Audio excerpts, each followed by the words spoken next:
The girl in the wreckage space was quiet, too quiet. Captain Aaron sat in the control room of his salvaged ship, staring at the radar. His team had picked up a strange signal coming from the edge of a destroyed war zone. It was weak, almost broken, like a whisper calling from far away. Aaron tapped the screen, zooming in. It was an alien ship, drifting with no power, no movement, no response. He leaned forward, eyes narrowing, heart beating a little faster. "We're going in," he said. The crew was not happy. "Could be a trap," said Relo, the engineer. "Or just more junk," added Kane, the pilot, but Aaron didn't care. Something about the signal felt different. The ship, once proud and silver, was now a floating grave. Its sides were torn open by explosions, and pieces of metal floated nearby like broken bones. As they entered through a damaged airlock, they saw signs of chaos, burned walls, flickering lights, and silence that pressed on their ears. There were bodies, alien soldiers, burned and broken, no signs of life, just silence. Then they heard it, a sound soft and weak, a whimper. It came from behind a collapsed wall deep in the ship. The crew cleared the way, lifting beams and cutting wires. Behind the mess was a small hidden room, glowing faintly with blue light. And there, lying in the corner, was a child, an alien girl. She was small, thin, shaking. Her skin was light blue, almost silver, and her eyes were large and glowing softly in the dark. She was hurt, bleeding, and very scared. Relo stepped back, alarmed. "She's one of them," he said. "Her kind doesn't like humans." "Then it's a good thing I'm not like her kind," Aaron replied. He walked forward slowly and knelt beside her. "It's okay," he whispered. "You're safe now." She didn't speak. She didn't move. She just looked at him, eyes full of pain, and then passed out. They brought her back to their ship, put her in the med bay, gave her food and warmth. No one expected her to survive the night, but she did. The girl didn't speak, didn't eat much, didn't trust anyone. She just sat in the corner, knees pulled up to her chest, staring at the wall. The others wanted to send her to the nearest alien station or let the authorities take her. But Aaron refused. "She's just a kid," he said. "She needs help, not handcuffs." At first, the crew avoided her. Some were afraid, others were angry. But Aaron kept trying. He sat with her every day, told her stories from Earth, even showed her how to play a simple game on his tablet. She didn't answer, not for days. Then something strange happened. The ship's dog, a lazy old mutt named Rex, walked into the medbay. The girl looked up, eyes wide. Rex wagged his tail and lay beside her. For the first time she smiled. It was small, weak, but it was real. After that, she started to change slowly. She began eating small meals. She moved closer to people. She still didn't talk, but she listened. Machines near her started acting weird. Sometimes lights flickered when she was near. Doors opened even when no one touched them. Kane noticed the engines ran smoother when she passed by the control room. "She's doing something," he whispered to Relo, without touching anything. Still, Aaron wasn't afraid. He believed she was special, not dangerous. He started calling her Star, because she looked like she had light in her eyes. Then, one night, everything changed again. Aaron was reading a book beside her bed when she suddenly grabbed his hand. Her eyes glowed brighter and her lips moved. She spoke for the first time. "Don't let them find me." Aaron froze. "Who?" he asked softly. She looked at him, her voice shaking. "The ones who killed my family." Aaron felt his blood run cold. This was bigger than just a lost girl. She wasn't just a survivor. She was a target, and now, so were they. Star was dreaming again, the same dream. Flames in the sky, ships crashing, people screaming in a language made of light. She stood in the middle of it all, small and helpless, her hands glowing but unable to stop anything. Then she saw him, the shadow, tall, dark, with eyes like burning suns. He raised his hand toward her and said, "You don't belong with them."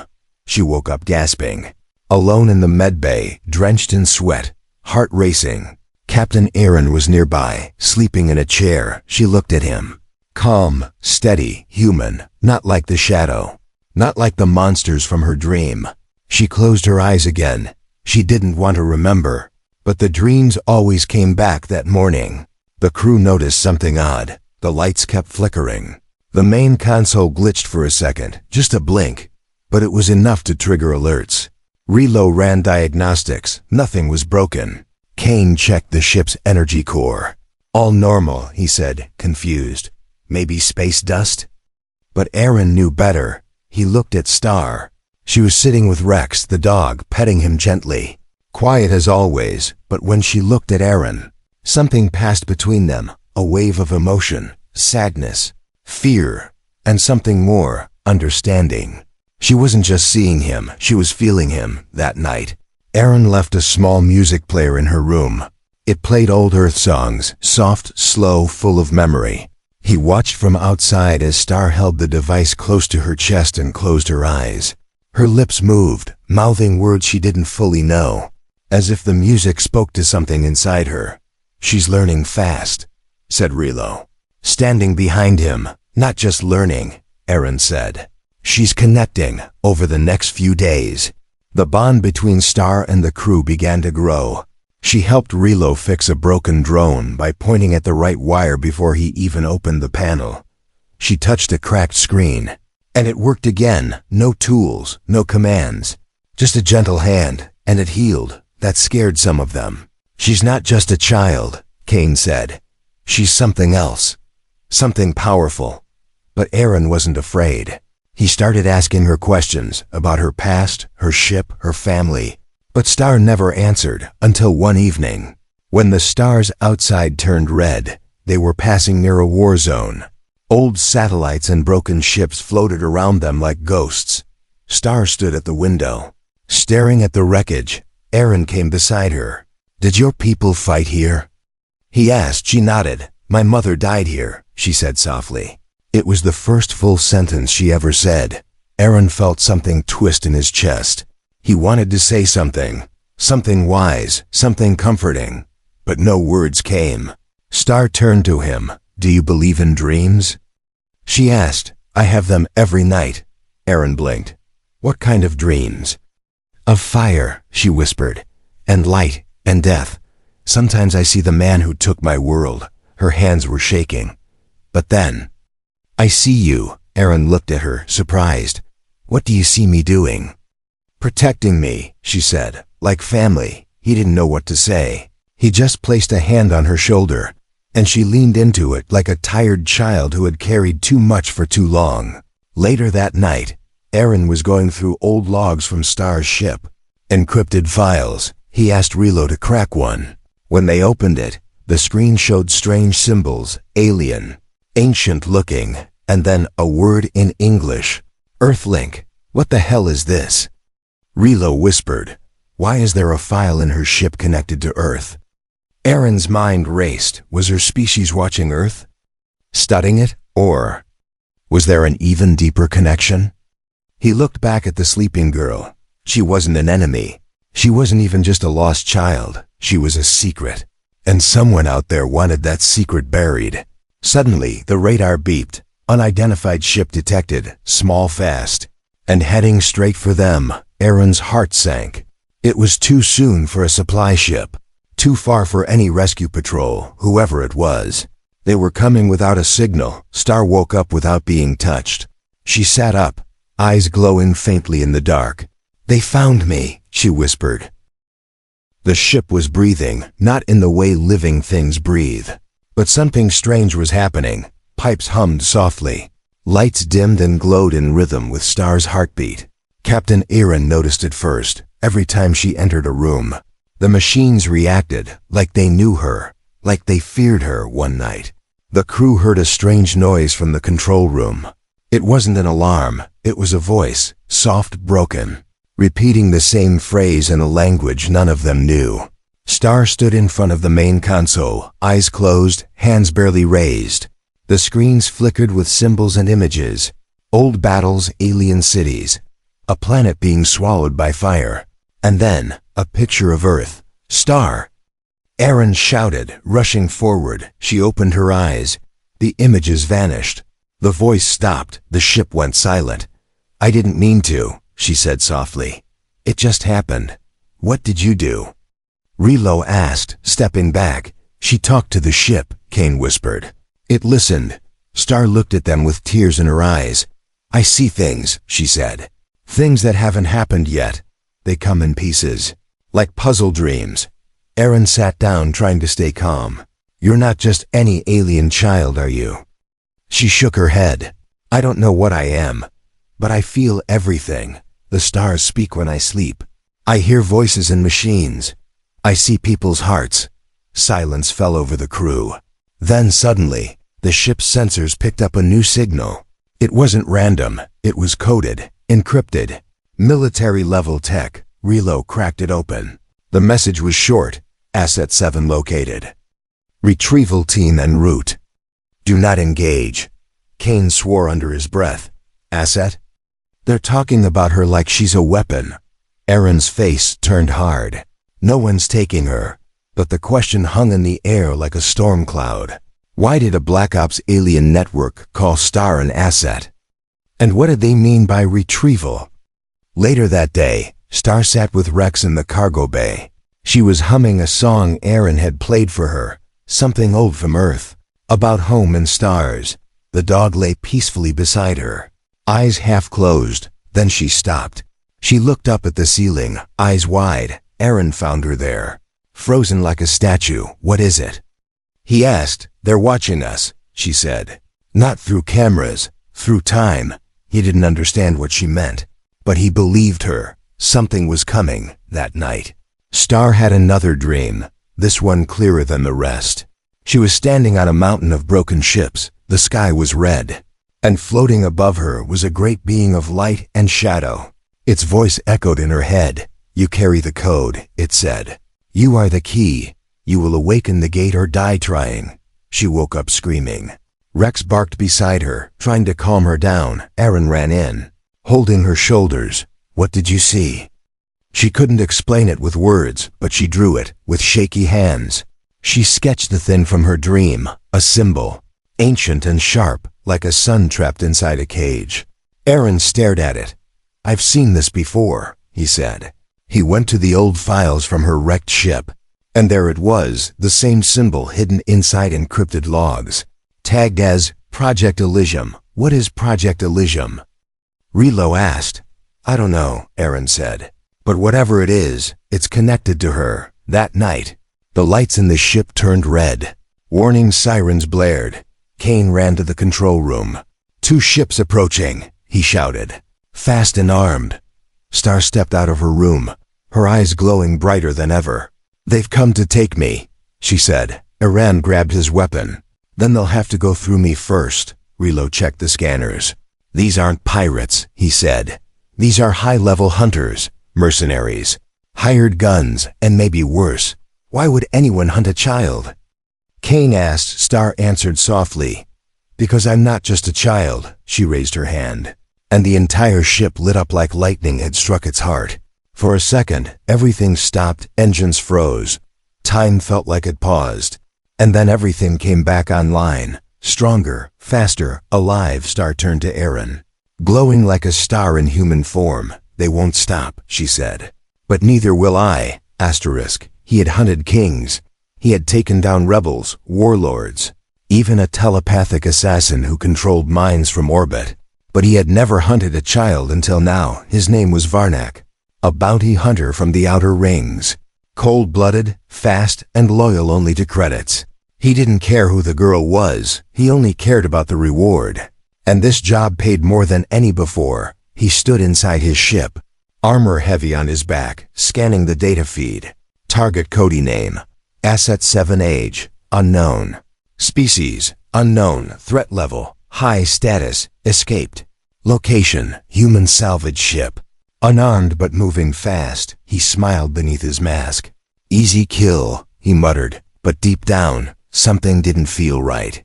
No one offered this much money for someone harmless, and no one sent 3 hunters to catch a child unless that child could burn a city. Far across the stars, Star was staring at a map. She sat in the control room beside Aaron. The crew had changed since she arrived, no longer afraid of her. Now they looked at her with something closer to belief. Kane was fixing the engines to give the ship more speed. Relo had upgraded the shields, just in case, and Aren. He had begun treating Star not as a guest, but as someone who belonged. Still, Star's hands were shaking. "They're close," she said. "I can feel them." "How many?" Aren asked. She closed her eyes. "3 ships," she whispered. "One of them has a hunter, a strong one." Aren nodded. "Calm but tense. We fight if we must." "No," Star said. Standing up, "We run first, in deep space." The hunt began. Varnak's ship locked onto Aren's vessel.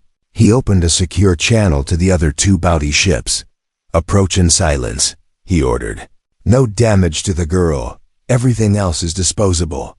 He loaded his plasma spear and smiled again. He loved it when targets thought they could run. Back on Aren's ship, things were not going well. The engines began to overheat. "Too much strain," Kane shouted. "They're catching up. Can't we fight?" Relo asked. "Not yet," Aren said. "We don't even know what they want." Star stood quietly. Her fingers pressed against the cold metal wall.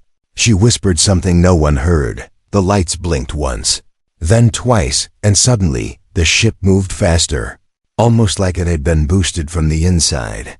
Kane stared at the engine readings. "This isn't possible," he said. "We just gained 20% speed." Relo looked at Star.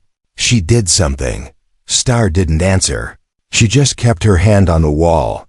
She was speaking to the ship again. Varnak growled as he watched the distance grow. "They're boosting with tech they don't have," he said. "Adapt." He powered up his ship's grapple cannon, locked onto the tail of Aren's ship, and fired. The chain shot forward like lightning, clamped onto the hull. "Got them," he said. The ship shuddered. Kane lost control for a moment. "They've latched onto us," he yelled. "They're reeling us in." Star turned, her eyes glowing again. She walked to the control panel, placed both hands on it. The lights dimmed. The ship began to shake. Suddenly, a burst of energy shot through the hull. The chain shattered. Varnak's ship spun off course for a second. He hit the console. "She's fighting back," he snarled. Then came the worst moment. The second bounty hunter ship fired a warning shot, not at the hull, but at Rex. The dog barked, confused, as an energy beam scraped the side of the medbay where he slept. Relo ran in, grabbed the dog, and shouted, "They're not just here for her. They'll take everything." Star stood still, and then something inside her snapped. The soft blue in her eyes turned into bright white light. A low hum filled the air. Everyone on board froze. Then the ship spoke, not with words, but with music, a sound like an ancient bell ringing in the void. Aren looked at Star, shocked. "What are you doing?" "I'm waking up," she said. "I've been hiding too long." Varnak's ship systems began to glitch. His controls froze. His radar went dark. "What is this?" He roared, slamming the screen. Then he saw her, on his monitor. A live feed from a hacked camera. Star standing in the control room, staring straight into his lens. "You can't stop what's coming," she said. The feed cut out. His ship powered down. For 10 full seconds he was dead in the water.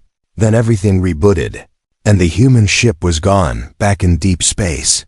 Aren sat down, breathing hard. "You saved us," he said. Star looked tired, too tired. "But for how long?" she asked. No one had an answer, but everyone knew the hunt had only just begun. Sender, unknown. Recipient, Central Command Sector 9. Message, she's still alive. Asset 7 survived the crash and is now traveling with a human scavenger crew. They don't know what she is, but she's changing. Stronger, faster, more aware. I will deliver her soon. Prepare containment. This will be my final report until extraction. End transmission. The stars were quiet again.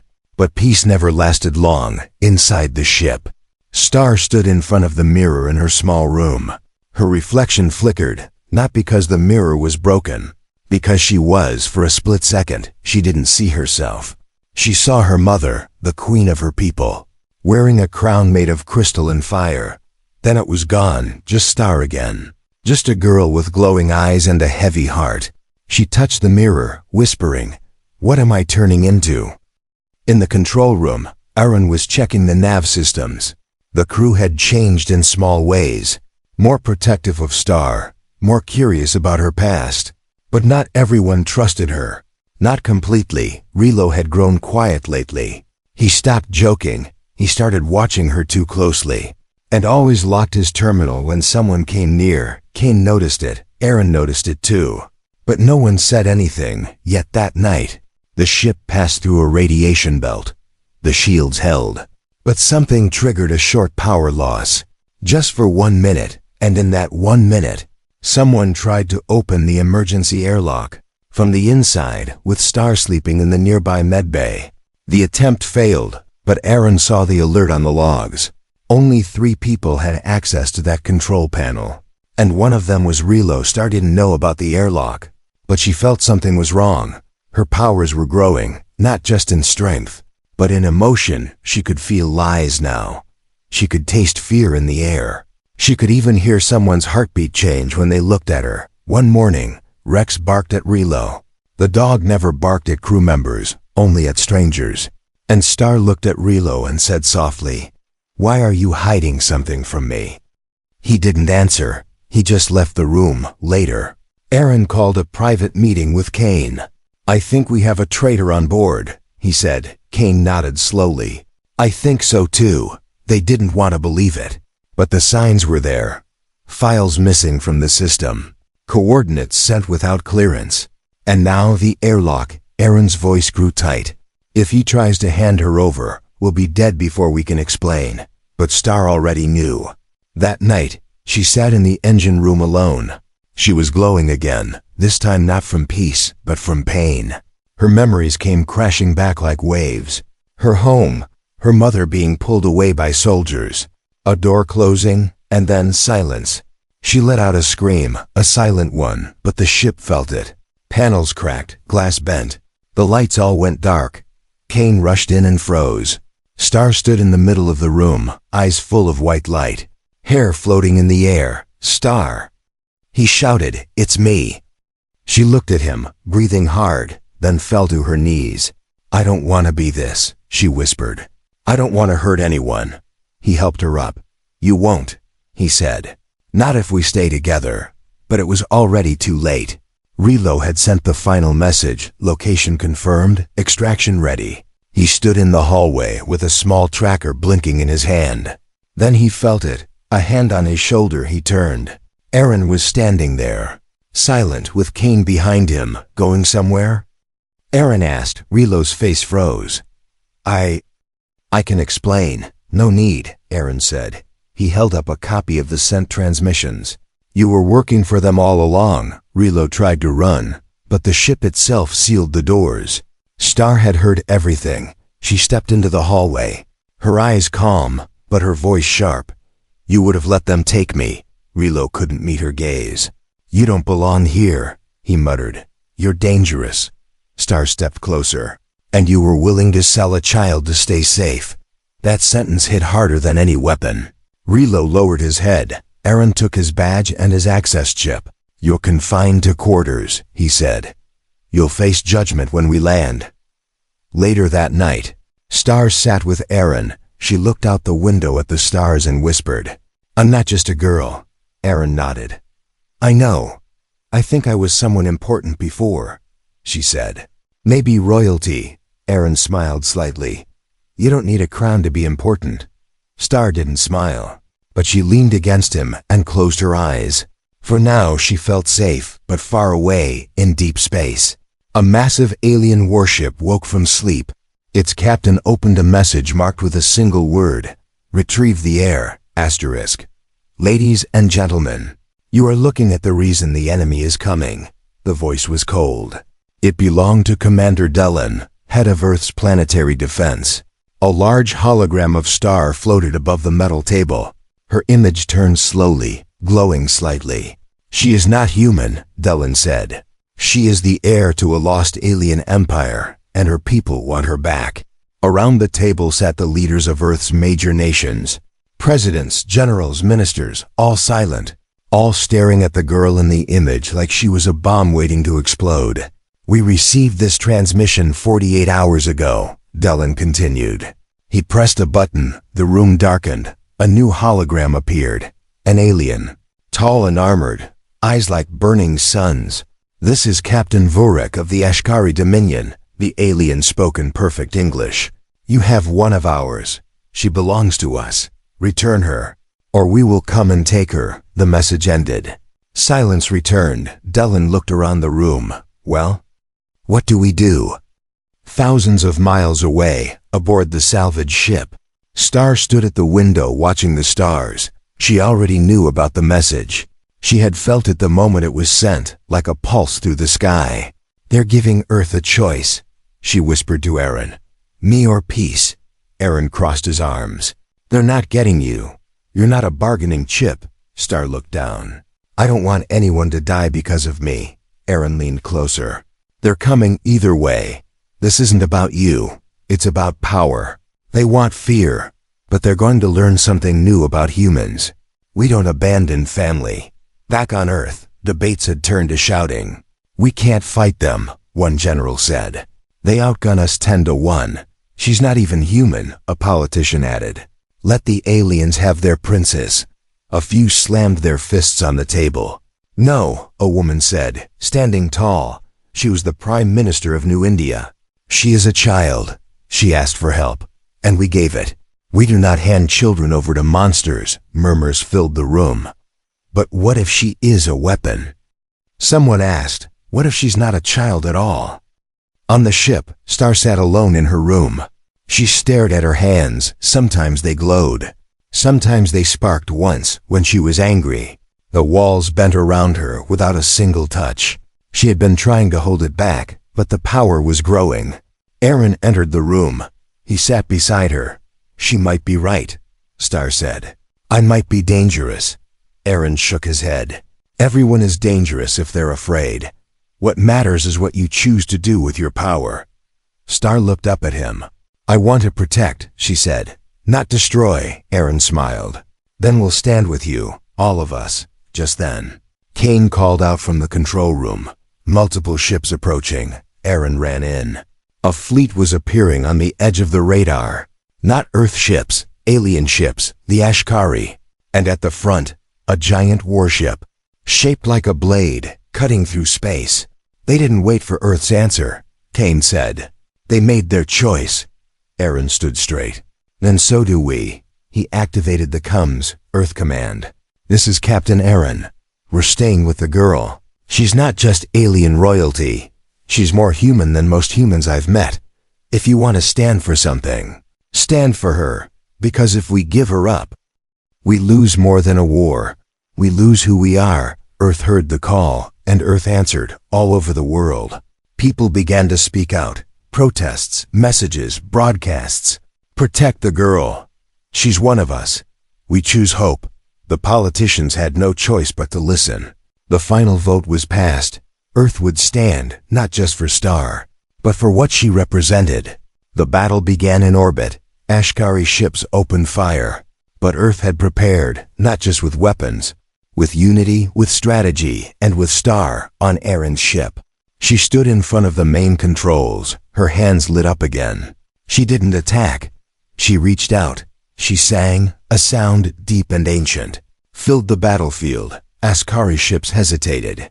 One of them powered down completely, another changed course. Somewhere inside the Ashkari network, her signal was rewriting code, reaching minds, unlocking memories. Then silence and a message from the Ashkari commander himself. He appeared on screen, eyes dim, voice low. You are not just the air, he said. You are the gate. We will return. And then they were gone. Back on Earth, the sky was clear again. People cheered, not just because they survived, but because they had chosen right over safe. And for the first time in a long time, Earth had hope. Excerpt from the First Contact Archives. Year 2325. They called her Star, not because she came from space, but because she lit the way when the galaxy was dark. She was not born on Earth, but Earth was where she was saved, where she was loved, where she chose peace, when she had every reason to choose war, 20 years earlier, that star had been just a girl lost alone, carrying memories of fire and silence. But now, she stood on the red soil of a ruined planet. Her planet, the place where her people had fallen. She stood barefoot, wearing a simple coat, wind brushing against her silver-blue skin. In her hands was a single green seed, not a weapon, not a crown, just life. She bent down and planted it in the ash-covered ground. No music played, no speeches were given. But something changed. The seed glowed faintly, and the earth beneath it shifted, alive again. Behind her stood Aaron. Older now, his beard gray, his eyes still sharp. He had stayed by her side through war and peace. He had watched her grow, not just in power, but in heart. "You ready?" he asked. Star nodded. "Yes, this is where it begins again, back on Earth." The world was different, aliens no longer seen as threats. The word refugee no longer meant stranger. Children grew up learning that Star was not a story. She was history. There were statues of her in 5 continents. But Star didn't live in cities or halls of power. She stayed quiet, simple, real. She worked with rebuilders, healed soil with her gift, helped injured minds with her voice. When people asked why she didn't lead a planet, she always said the same thing. "I already have what I wanted. A home." There were still threats. Peace was never perfect.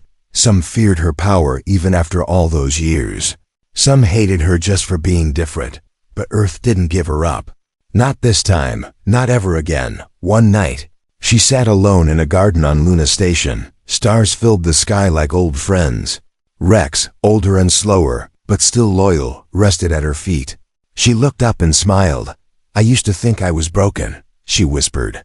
"I used to think I didn't belong anywhere. But then..." She paused. "I met a human who didn't run away."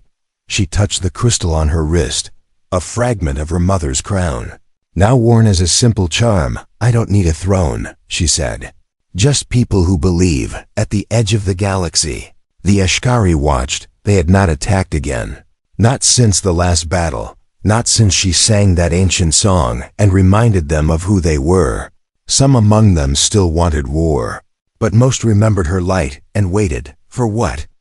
They weren't sure. Maybe for her to return. Maybe for her to forgive. But Star never spoke of revenge. Only rebuilding, only peace, back in the ruins of her homeworld. Green spread slowly across the land, one seed at a time. Star walked through the fields with children, human, alien, mixed, laughing, teaching, listening.